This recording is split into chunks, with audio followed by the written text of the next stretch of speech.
있던 요아스가 나옵니다. 요아스가 1살 때 그의 아버지 아하시아가 북이스라엘의 예후에게 살해되었죠. 그리고 또 그의 할머니였던 아달랴가 또한 살해당하고, 그리고 나서는 그 아달랴가 여왕이 되어서 그 다윗 왕가의 모든 일족들을 다 살해하고, 그러니까 완전히 그 집안이 풍비박산되어지는 그때에 하나님의 은혜로 말미암아 이 그의 고모였던 여호세바가 그를 데리고 1살 때 데리고 몰래 숨어 빠져나와서 유모의 집에 숨겼다가, 그리고는 자기 남편이었던 여호야다의 그 성전 가운데 와서 6년 동안을 그렇게 키웠던 것, 우리가 지난번에 이야기를 했습니다. 하나님께서 다윗과 약속하셨던 그 약속이 끊어지는 그 순간이 왔었던 것은 바로 그 여호사밧이 아합의 집안과 언약을 맺었기 때문이라는 거예요. 그래서 그 바알 신앙이 유다로 들어오면서 그 바알 신앙으로 말미암아 온 유다가 바알 신을 섬기게 되었고, 그로 인해서 결국은 이 악한 원수 마귀가 이 하나님의 언약을 깨어버리려고 하는 그런 놀라운 계획을 가졌었지만, 그러나 하나님은 그 언약을 지키시기 위해서 이 요아스라는 사람을 살려주신 것을 보게 됩니다. 이 요아스가 없었다면 예수 그리스도가 다윗의 가문 가운데서 나올 수도 없었을 것이라고 말씀을 드리지 않았습니까? 하나님의 은혜로 결국은 이 요아스는 그 고모부였던 여호야다의 그 손에서 6년 동안은 잘 자라고 마침내 7살이 되었을 때에 그때에 아달랴를 척결하고, 그리고 나서는 왕으로 즉위하게 됩니다. 그런데 당시 요아스는 7살이기 때문에 매우 어렸죠. 어린 나이였기 때문에 그가 나라를 다스리기는 어려워서 이 대제사장 여호야다가 대신 섭정을 하는 그런 모습을 우리는 봅니다. 근데 그가 섭정을 할 때에 제일 먼저 했던 것이 무엇이었습니까? 열왕기하 11장에 보면 17절에 이렇게 말합니다. 여호야다가 왕과 백성에게 야훼와 언약을 맺어 야훼의 백성이 되게 하고 왕과 백성 사이에도 언약을 세우게 하매. 하나님과 백성 사이에 언약을 세웠다. 그러니까 이스라엘 백성들은 언약의 백성이라는 것이죠. 하나님의 언약의 백성이고, 뿐만 아니라 왕도 마찬가지로 그러하다는 것을 분명하게 우리가 알 수가 있습니다. 그 다음에 18절에 뭐라고 말합니까? 본 백성이 바알의 신당으로 가서 그 신당을 허물고 그 제단들과 우상들을 철저히 깨뜨리고 그 제단 앞에서 바알의 제사장 낫단을 죽이니라. 바알 신자로 완전히 허물어버렸다는 거예요. 아예 변속관을 삼았다고 이렇게 말씀드리지 않았습니까? 그리고 난 다음에 무엇을 했느냐? 제사장이 관리들을 세워 야훼의 성전을 수직하게 하였다, 이렇게 말합니다. 이 수직하게 하였다라는 말은 그 성전을 지키게 하였다, 성전을 보존케 하였다, 성전을 성결하게 하였다라는 뜻이에요.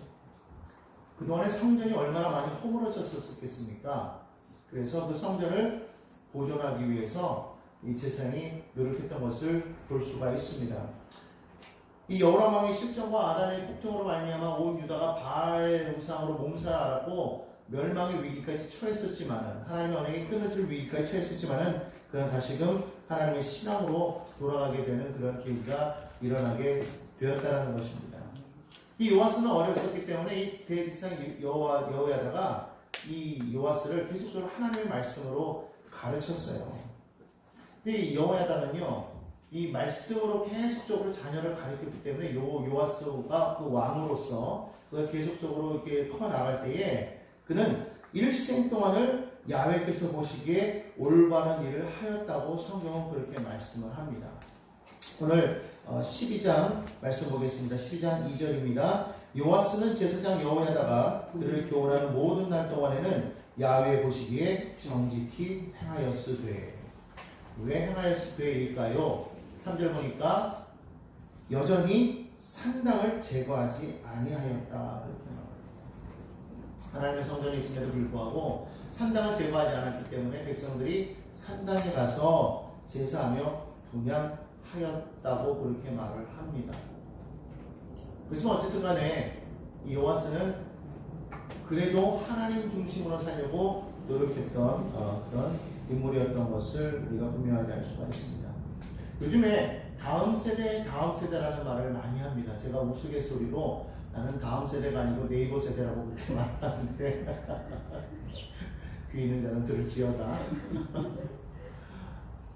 다음 세대가 자꾸 외치는 이유가 무엇일까요? 우리나라의 지금 현재 그 교인들의 숫자를 보면 이 노년층이 많고 젊은이들의 숫자가 적다라는 거예요. 역삼각형이 되어가고 있다라는 것이죠.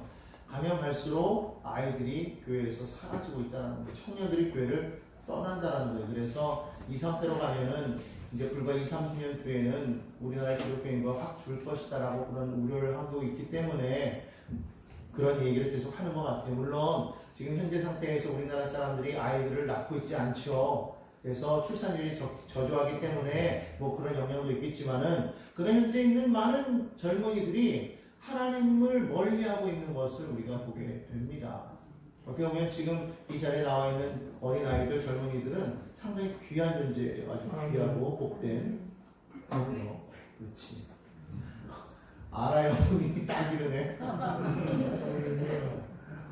정말 귀한 것이죠. 안타까운 것은 얼마 전에 저희 아내가 길에서 목격한 목격담인데 어떤 그 연세 드신 분이 이렇게 띠를 띠고 이렇게 전도를 하고 있었대요. 이렇게 큰 말씀도 안 하고 예수를 믿으세요 그렇게 하면서 이렇게 예수가 예수 믿고 구원받으십시오는 그런 복음이 써 있었고 그렇게 전도하고 있는데 한 중학생 때 보이는 애들이 이렇게 지나가면서 뭐 이렇게 막 놀리듯이 막 그러면 막 이래가면서 그렇지 뭐 예수가 그리스도예요 하면서 막 이러면서 막 하는데 너무 안타까웠다라는 그런 이야기를 합니다. 오늘 우리의 좀 실패가 아닌가 생각했어요.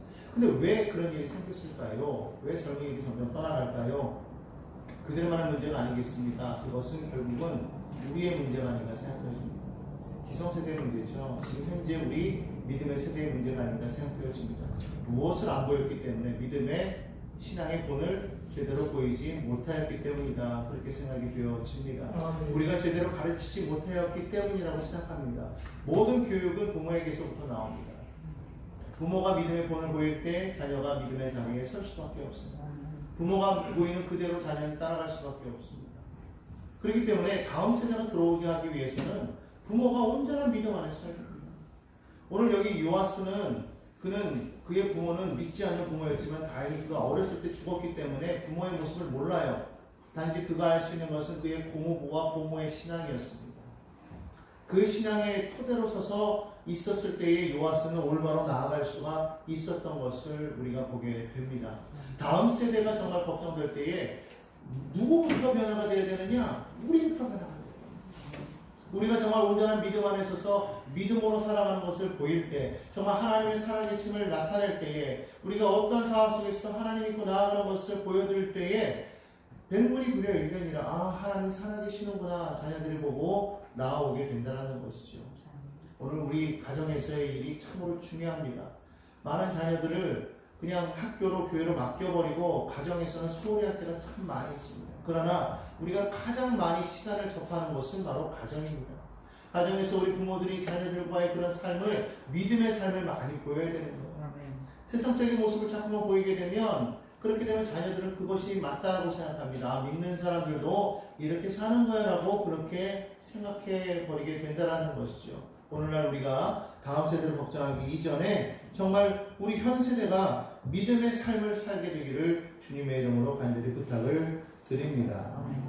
자, 어쨌든 지금 이와 같은 그런 모습 속에서 교회가 이제 다시금 회복되어지는 것이죠. 성전이 회복되어져야 됩니다. 이 요아스가 제일 먼저 무엇을 명했냐면 하나님의 성전을 수리하라고 말을 합니다. 왜냐하면 오랫동안 성전을 거들떠보지 않았어요. 내버려 두었겠죠. 그의 아버지 때, 그의 할아버지 때 계속해서 성전 예배가 없었단 말입니다. 그러다 보니까 성전이 여기저기 막 이렇게 녹슬고 뭐 이렇게 무너지고 막 그런 데가 너무너무 많았다라는 거예요. 그래서 제일 먼저 요아스가 뭐라고 말하냐면 본문 말씀에 있는 것처럼 야훼 성전에 파손된 곳을 보거든 거기를 수리하라고 그렇게 말을 합니다. 당시에 보면은요, 이 성전에 가서 많은 사람들이 예물을 드릴 때에 그 예물 가운데에는 성전을 수리하게, 성전을 위한 예물이 따로 있었다는 거예요. 그래서 성전을 위한 예물, 그리고 또 그 외에 뭐 속건제나 속죄제나 어떤 그런 데 드리는 예물, 이런 예물의 종류가 나뉘어져 있어서 그렇게 예물을 드렸다는 겁니다. 그래서 그때 당시에는 그런 많은 그 성전을 위한 그런 예물들이 들어오지 않았었겠지만 이제 요아스가 왕이 된 이후에 여호야다가 다스리면서 그런 예물들이 들어오기 시작하죠. 자, 그럴 때 여호야다가 말하는 겁니다. 바로 그 은을 가지고 그것으로 야훼의 성전을 수리하라고 그렇게 말을 했다라는 거예요.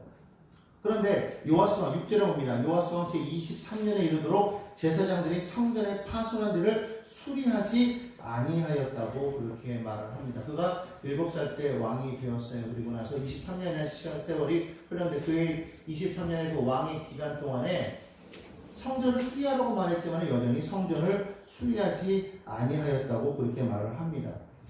사실은 이것을 맡은 제사장들이 자신들의 그 직무를 제대로 수행하지 못하였다라는 것을 보여주고 있어요. 7절에 말하죠. 요아스 왕이 대제사장 여호야다와 제사장들을 불러 말합니다. 너희가 어찌하여 성전의 파손한 데를 수리하지 아니하였느냐. 이제부터 너희가 아는 사람에게서 은을 받지 말고 그들이 성전의 파손한 데를 위하여 드리게 하라. 그렇게 말합니다. 당신들이 받아서 그것을 수리하려고 하지 말고 아예 그 성전을 수리하는 사람들이 직접적으로 그 물질이 가게 해서 그들로 하여금 성전을 수리하게끔 하라 그렇게 말하죠. 그래서 이 여호야다가 생각한 것이 궤를 만드는 것이었습니다. 여기 9절에 보니까 궤를 만들어서 제단 옆에다가 그것을 두었다고 했어요. 그래서 성전에 그 성전을 위하여 가져오는 모든 은을 어디다 두게 했습니까? 바로 그 궤에 두게 하였습니다. 그리고 그 궤에 돈이 가득 차게 될 때에 그 돈을 그대로 일하는 사람들에게 넘겨주었어요. 11절에 말합니다. 그 달아본 은을 일하는 자, 그 야훼의 성전을 맡은 자의 손에 넘기면 그들은 또 야훼의 성전을 수리하는 목수와 건축자들에게 주고 또 미장이와 석수에게 주고 야훼의 성전 파손한 데를 수리할 제목과 다듬은 돌을 사게 하며 그 성전을 수리한 모든 물건을 위하여 쓰게 하였다고 그렇게 말합니다. 성전을 온전히 수리하는데 그 안에 쓰는 불 대접이나 불집게 주발 나발 금글 은글 이런 거 만들지 말고 온전히 성전을 수리하는 데만 쓰게끔 했다는 것을 그렇게 보게 됩니다. 하나님의 성전에 이러한 돈을 드리는 것에 대해서 어떤 사람들이 그런 얘기를 한 적도 있어요. 교회가 화려할 필요가 있느냐? 교회를 너무 이렇게 크게 지을 필요가 있느냐? 교회가 너무 이렇게 하는 것이 낭비다, 아깝다고 그렇게 말하는 사람도 있을 것입니다. 그러나 하나님의 집을 하나님께서 짓게 하실 때에 하나님께서 다윗에게 아예 설계 양식도를 지어주셨던 것을 우리가 보게 돼요. 그 성전의 설계 양식도를 보면은요, 상당히 화려합니다. 하나님께서 그 성전을 그렇게 짓도록 하신 것은 바로 하나님의 영광이 그것보다 더 크기 때문에 그렇게 하나님께서 지을 수 있도록 하신 것을 우리가 분명하게 알 수 있어요. 사실 하나님께서 말씀하시면 그것보다도 더 큰 것, 더 좋은 것으로 만들 수가 있지 않겠습니까? 그러나 그런 가운데에서 하나님께서는 직접적으로 당신이 말씀하셔서 사람들로 하여금 그것을 짓게 만들었어요. 그것은 무엇입니까? 하나님에 대한 경외함 때문입니다. 하나님을 영광하게 하기 위해서이었습니다. 하나님께서 가난하기 때문이 아니라 하나님께서 그걸 받으려고 하는 것이 아니라 하나님의 영광을 위해서 그것을 행하라 말씀하셨다는 것이죠. 그렇다고 해서 하나님께서 그것으로만 끝나는 것이 아니라 또 나아가서 더 많은 것으로 하나님께서 부요함을 주셔서 그 나라 가운데 가난한 사람이 없도록 하나님께서 향하여 나아가신 것을 보게 되고 또 나아가서 그러한 사람들이 있을 때에는 그런 사람들을 도울 수 있도록 하나님께서 또한 그런 구제의 11조까지도 하나님께서 할 수 있도록 그렇게 행하시는 것을 우리가 보게 됩니다. 하나님의 성전을 위하여서 우리가 행하는 것에 대해서 사실은 성경에서도 보면 많은 곳에서도 이야기를 합니다. 그러나 우리가 분명하게 알 수 있는 것은 하나님의 성전을 우리가 귀하게 여길 수 있는 그런 분명한 이유가 있어요. 왜 그렇습니까? 바로 하나님께서는 거기에서 우리와 만나시기 때문입니다. 물론 지금의 교회는 당시의 하나님의 성전이라고 말할 수는 없습니다. 어떻게 보면은 그때 이후에 각각의 그 지역에 세워진 회당의 역할하는 것이 이거 교회라고 말씀드릴 수가 있어요. 그러나 오늘날에는 지금 성전이 있던 자리에는 지금 회교 신전이 세워져 있고 지금의 성전은 없지 않습니까? 그런 곳에서 하나님을 만날 수 있는 곳은 바로 교회예요. 그렇기 때문에 사실은 교회가 중요한 겁니다. 어디서나 예배 드릴 수 있지만 또 그러나 어디서나 예배 드려서는 안 되는 것이 반드시 있습니다. 하나님께서는 아무 데서나 예배하지 말라고 말씀하셨고 오직 성전에서만 예배하라고 말씀하셨습니다. 내가 너에게 지시한 그곳에서 나에게 예배하라. 내가 그곳에서 바로 구름날개 사이에서 너희와 만날 것이라고 말씀하셨다는 것이죠. 구름날개 사이가 어디입니까? 바로 지성소 안에 있는 그 법궤 위에 있는 그 뚜껑, 바로 그것을 속죄소라고 말하는데, 그 속죄소 위에는 그룹천사가 이렇게 둘이 있었어요. 그 그룹천사가 날개를 이렇게 펴고서 서로 맞대고 서 있었다는 것입니다. 바로 그 그룹 날개 그 사이에 하나님이 임재하시겠다고 말씀하시는 거예요. 그곳에서 하나님께서 우리와 만나시겠다고 말씀하시는 거예요. 오늘 교회 가운데 나왔을 때에 하나님의 임재하심을 우리가 누릴 수가 있습니다. 그렇기 때문에 우리는 아무 데서나 예배할 수 있겠지만, 그러나 또한 아무 데서나 예배해서는 안 되는 것이 바로 그 뜻이 거기에 있다는, 하나님이 거기서 만나시겠다는 거죠. 내가 바로 그곳에서 너희와 만나겠다고 말씀하고 있습니다. 오늘 그렇기 때문에 우리가 이 요아스의 말처럼 이 성전이 무너지지 않도록 성전을 계속해서 지키고 보존하였던 것처럼, 또한 오늘날 많은 교회들이 그렇게 보존되어야 된다는 것을 우리가 분명하게 기억해야 될 줄로 믿습니다. 특별히 그 금액 외에도 16절에 보니까 제사장에게 돌리는 금액이 따로 있었던 것을 볼 수 있어요. 속건제의 은과 속죄제의 은은 야훼 성전에 드리지 아니하고 제사장에게 돌렸더라. 구분이 되어져 있었다는 것을 그렇게 분명하게 알고 있습니다. 자, 아무튼 지금 이와 같이 그 전에 여호람 때, 그리고 아하시아 때, 그리고 아달랴 때 계속해서 무너져진 그런 성전이 지금 계속 고쳐지고 수리되어지고 하나님에 대한 신앙이 조금씩 살아나고 있을 바로 그 즈음에 누가 나타나느냐? 선지자 요엘이 나타납니다. 그때 요엘이 나타나서 쓴 책이 바로 요엘서예요. 이 요엘서를 보면은요, 왜 사실 어느 왕 때라고는 말하고 있지 않습니다. 그러나 요엘서를 자세히 보면 그 안에 성전 중심의 그러한 표현들이 많이 나와요. 특히 왕에 대한 언급은 없습니다. 그러나 제사장 중심의 그런 이야기들은 많이 이야기하고 있어요. 왜 그러냐면 이때 당시 요아스 당시에는 이 여호야다, 즉 대제사장이 섭정을 하고 있었기 때문이라는 것이죠. 그런데 당시에 이 요엘이 왜 나타나서 선포했는데, 그 선포의 내용이 무엇이었냐 하면 하나님의 날에 대해서 선포하고 있다는 거예요. 그 하나님의 날은 곧 심판의 날이었다. 그러니까 다시 말하면 지금까지 이 유다라는 그 나라가 하나님의 백성으로서의 하나님의 나라로서 완전히 지금 무너져가고 지금 황폐해져가고 있는 것을 보고 있었다는 것입니다. 그렇기 때문에 오늘 그 가운데에서 하나님께서 그들에게 무엇을 말씀하시느냐? 오늘 이곳에 하나님의 성전에서 예배가 끊어졌다. 슬프다. 결국 이것 때문에 이 땅이 황폐하게 될 것이다. 심판이 임하게 될 것이다. 요엘이 선포하였다는 겁니다. 요엘서를 보겠습니다. 요엘서 1장 9절 말씀을 봅니다. 여러분 성경을 한번 찾아서 눈으로 따라와 주시기 바랍니다. 1장 9절에 이렇게 말합니다. 소재와 전제가 야훼 성전에서 끊어졌고 야훼께 수종드는 제사장은 슬퍼하도다. 13절 말씀 보겠습니다. 제사장들아 너희는 굵은 배로 동이고 슬피 울지어다. 제단에 수종드는 자들아 너희는 울지어다. 내 하나님께 수종드는 자들아 너희는 와서 굵은 배 옷을 입고 밤이 새도록 누울지어다. 이는 소재와 전제를 너희 하나님의 성전에 드리지 못함이로다. 예배가 끊어졌다. 예배가 끊어졌습니다. 하나님의 백성들이 하나님 앞에 나아가지 않는다는 것입니다. 하나님의 언약의 백성들이 하나님 앞에 나아가서 그 말씀을 듣지 않는 그런 시대가 되어버렸다는 거예요. 말씀이 사라진 시대, 예배가 사라진 시대가 되어버렸다는 것입니다. 하나님의 성전은 점점 허물어져 가고 있고, 그리고 백성들의 마음은 점점 황폐해져 가고 있고, 그럴 때 하나님께서 그들을 통하여서 바로 심판의 재앙을 선포하시는 거예요. 그래서 요엘서에 보면 이 메뚜기의 심판에 대해서 말하고 있지 않습니까? 오늘 4절에 보니까 이렇게 말합니다. 팥종이가 남긴 것은 메뚜기가 먹고 메뚜기가 남긴 것은 느치가 먹고 느치가 남은 것은 황충이 먹었도다. 이스라엘 땅에 황폐함이 다가오는 것을 이 요엘 선지자가 지금 예언하고 있는 거예요.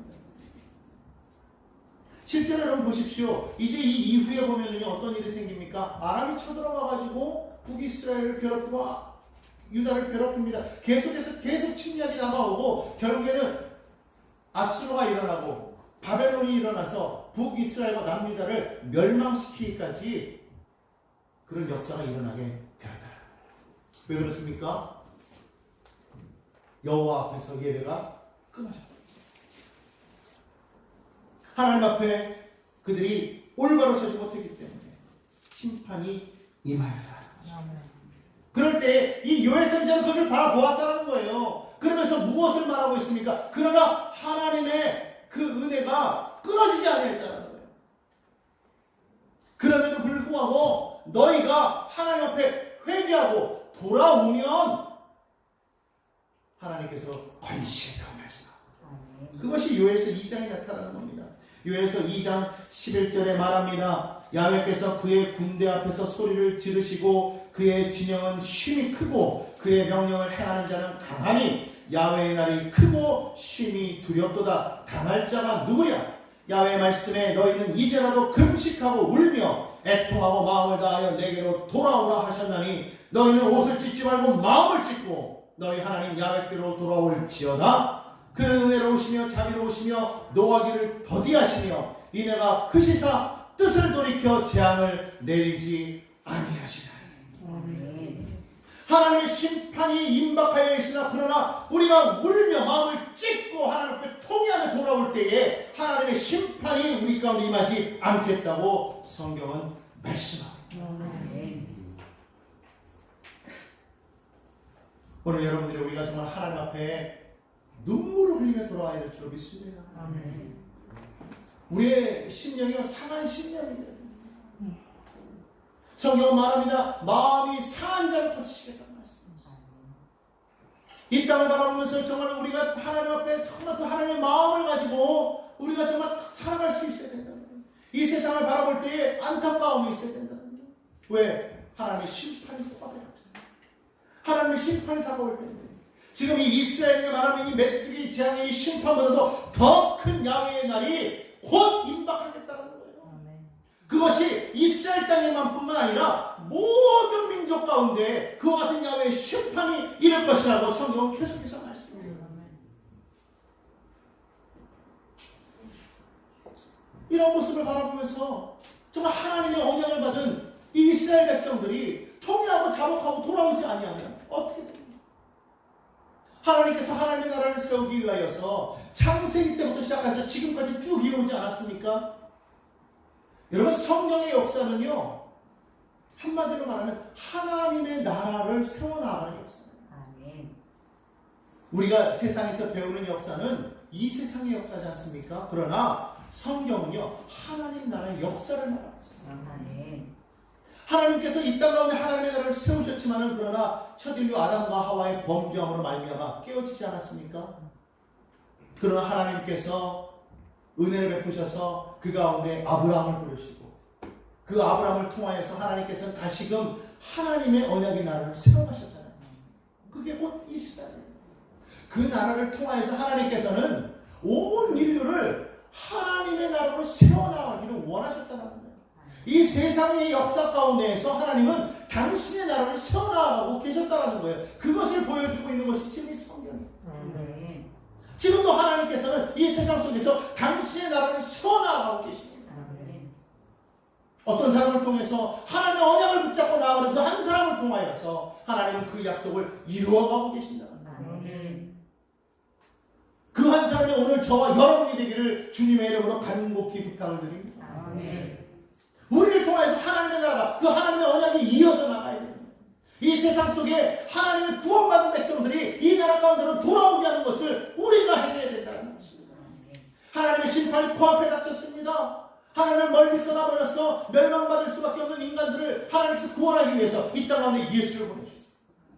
예수를 통하여서 누구든지 그 이름으로 돌아오는 자는 구원을 얻겠다고 말씀하십니다. 그러나 사람들이 그것을 무시합니다. 아무리 거기에 생명이 있다고 말하고 거기에 소망이 있다고 말하고 거기에 구원이 있다고 말하여도 콧방에 되잖아요. 그럼에도 불구하고 우리는 어떻게 되겠습니까? 우리는 참으로 살아계신 하나님 우리의 삶으로 보여야 되는 거예요. 더 중요한 것은 우리가 먼저 하나님의 백성으로서 믿음으로 살아야 됩니다. 여러분 하나님 나라에는요, 아니 하나님 나라에 들어가는 백성들 가운데, 특히 교회 안에 있는 사람들 가운데에도 여러분 기억해야 될 것이 있어요. 하나님의 백성이 있고 아는 사람들. 교회 안에도 알고 있고 쭉쭉해야 돼요.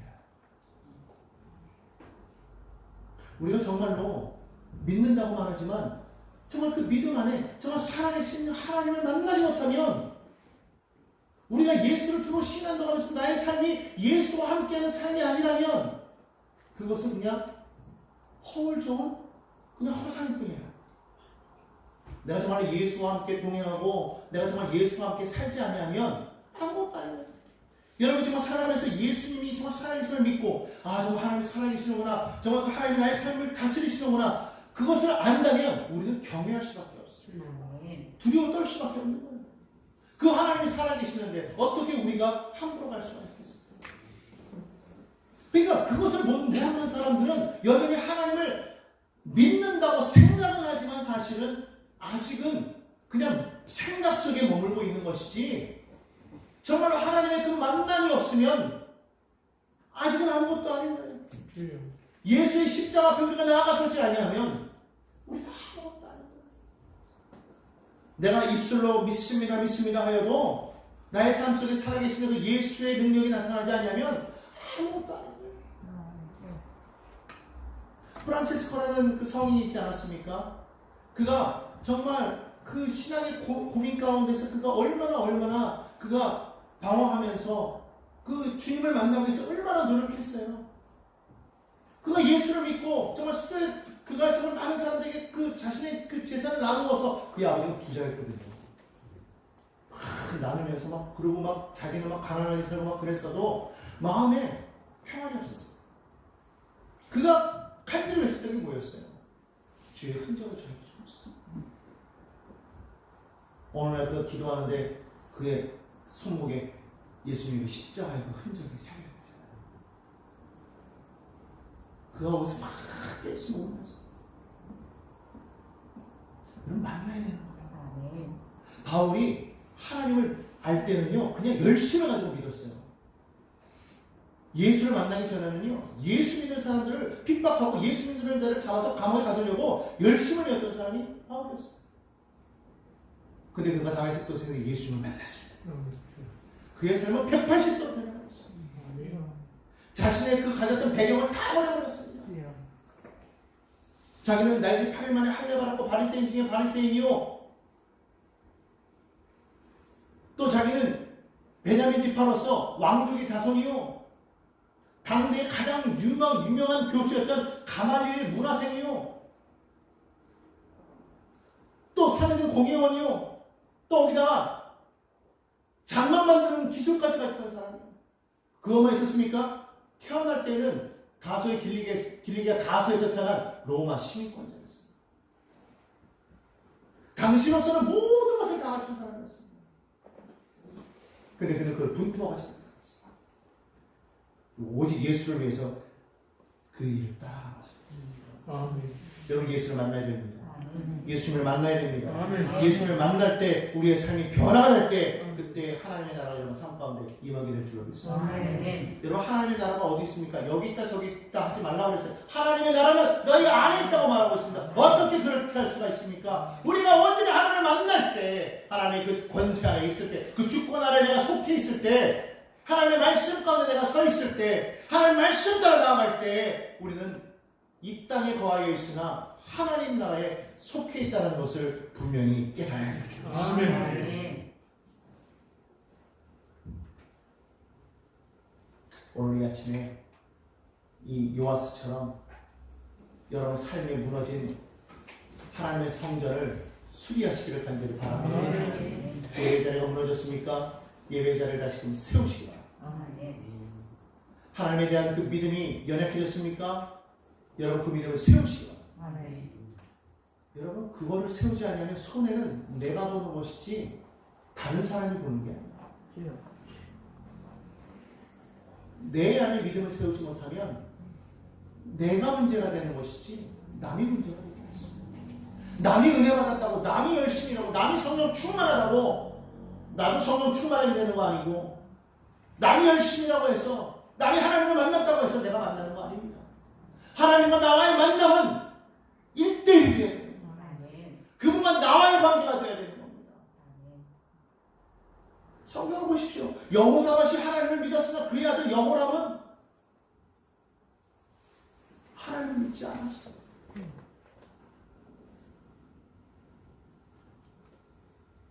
여러분, 우리가 정말 내가 하나님을 만나지 아니하면 아무것도 아님을 알고 오늘 이 아침에 여러분 정말 마음에 큰짓 하나님 앞에 기도하실 때 주님, 내가 주님을 만나기 원합니다. 내 안에 성령을 보내 주옵소서. 나로 새롭게 되게 하여 주옵소서. 오늘 성경에 말씀하고 있지 않습니까? 오늘 요엘서 2장 28절에 보니까 오늘 이렇게 말씀합니다. 그때 그 후에 내가 내 영을 만민에게 부어 주리니 너희 자녀들이 장래일을 말할 것이며 너희 늙은이는 꿈을 꾸며 너희 젊은이는 이상을 볼 것이며 그때 내가 또 내 영을 남종과 여종에게 부어 줄 것이며 32절에 말합니다. 누구든지 야훼의 이름을 부르는 자는 구원을 얻으리니 나 야훼의 말대로 시온과 예루살렘에서 피할 자가 있을 것이며 남은 자 중에 나 야훼의 부름을 받을 자가 있을 것이니라. 그 앞에 뭐 심판의 날에 대해서 말씀하고 있거든요. 심판이 임할 것이나 그러나 하나님 앞에 돌아오는 자는 하나님께서 말씀하십니다. 그때 너희가 먹되 풍족히 먹을 것이며 너희가 수치를 당하지 아니할 것이며 너희 하나님 야훼의 이름을 너희가 찬송하게 될 것이라고 성경은 말씀하고 있습니다. 왜 그렇습니까? 하나님께서 이스라엘 가운데 있는 것처럼 우리 하나님께서 우리 안에 계셔서 우리를 도와주실 것이기 때문이라는 것입니다.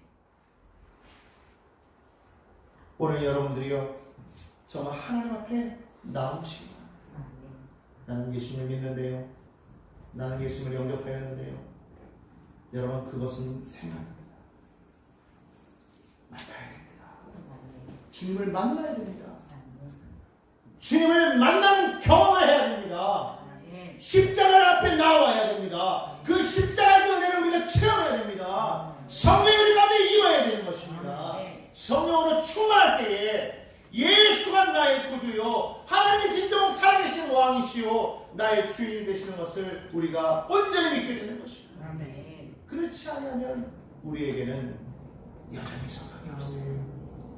오늘 여기 계신 모든 분들이 오늘 이 시간 정말 그 마음으로 통회하고 하나님 앞에 돌이켜 나아가 하나님 진정 나의 삶이 예수를 만나 변화된 삶이 되게 하여 주옵소서. 새로운 삶이 되게 하여 주옵소서. 성경 말씀대로 보라 새 것이 되었으니 이전 것은 지나갔으니 보라 새 것이 되었도다. 그와 같은 놀라운 역사가 저와 여러분의 삶 가운데 임하게 되기를 주님의 이름으로 축원합니다. 기도하겠습니다.